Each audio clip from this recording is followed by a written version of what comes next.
Hey guys, Ash here again at Flight Sim Reviews, and today we're going to be looking at the IFly 737NG for FSX and the landing or auto land portion of it. I've gotten a couple requests from my channel that I show an auto land and how to do it, so let's start.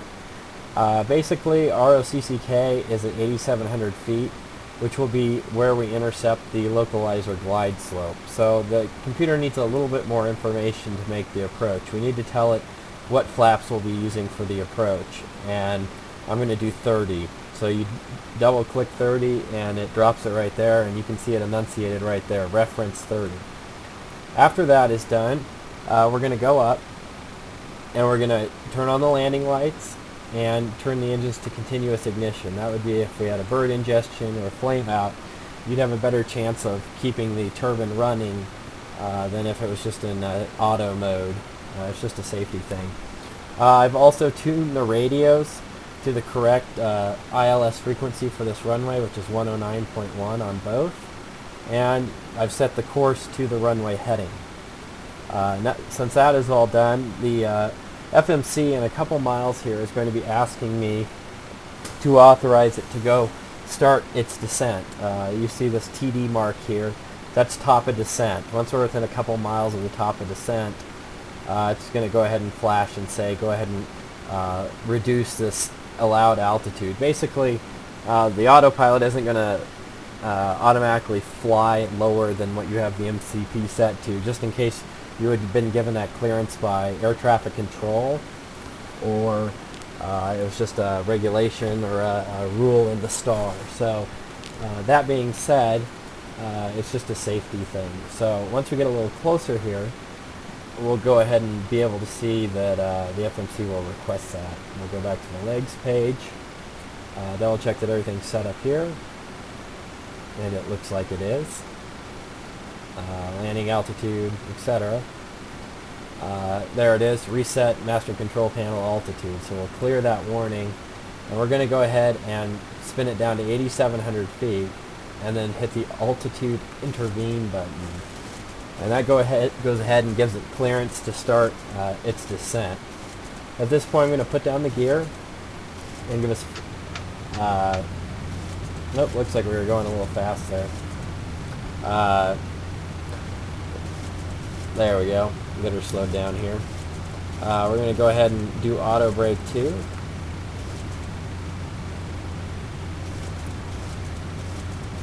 As you can hear, the airplane's trimming itself. What we're going to want to do is, after this waypoint, we're going to want to arm the VOR lock, and we can actually do it now. Basically what that does is it primes the autopilot to capture the localizer on the runway. So once we get past this waypoint and we're at 8,700 feet, it'll lock onto the localizer. You need a lock on the localizer for the aircraft to follow the glide slope. And you can confirm this right here, that we're in FMC speed, LNAV, and VNAV path, and that VOR lock is armed. Now that we're down to, say, flap extension speed, I'm going to go ahead and give us 5 degrees of flaps.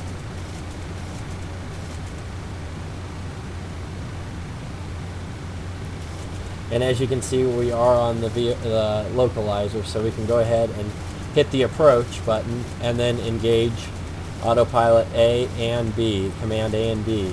Basically, you have to have 2 sources for the autopilot. Excuse me, you have to have 2 receivers on the aircraft to pick up the glide slope for it to be able to do an auto land.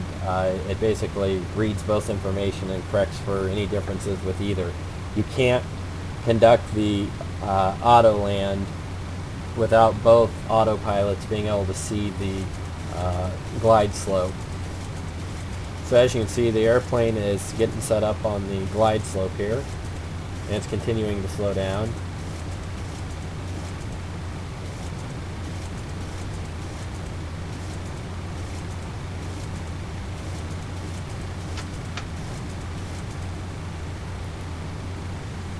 Caution, terrain. 1,000 feet.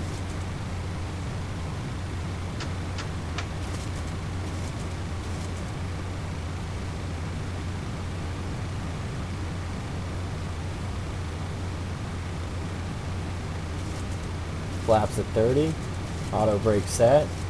We're going to go ahead and continue the approach.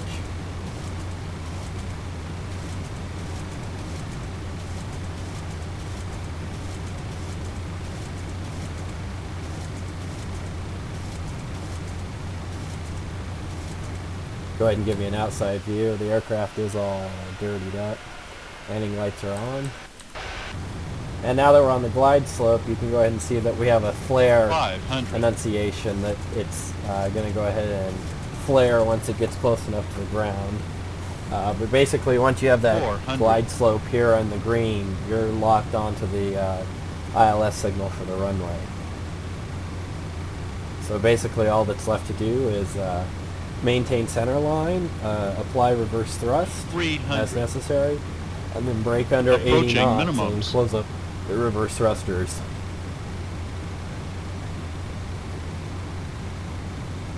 Again, you usually do VREF, which is here, plus 20 knots for landing, so that gave us 141 knots for landing speed,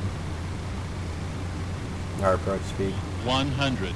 So the aircraft should flare. I'll give you a better look at 50, this. Here 40, comes the flare. 30, 20, 10.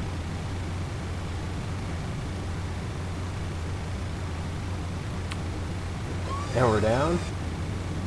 Use reverse thrust. At 80 knots. And then we begin manual braking. And that's shown over here on the auto brake disarm. And go ahead and disengage the autopilot. So, anyways, that was a Autoland with the IFly 737 Next Generation.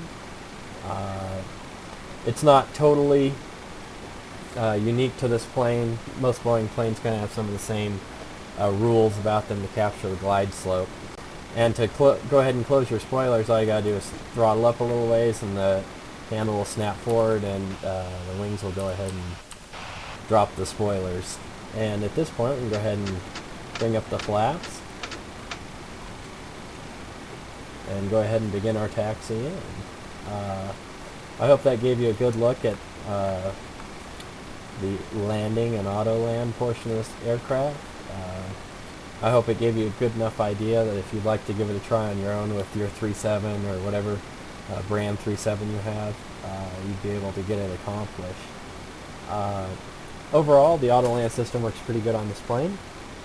It can get a little finicky when it deals with a lot of wind, but other than that, it's pretty sound for aircraft at this price range. So, that being said, thank you for staying tuned. I hope you stay tuned for more flight sim reviews, and feel free to leave comments down below this video, and I hope you stay tuned for more flight sim reviews. Thanks again, guys.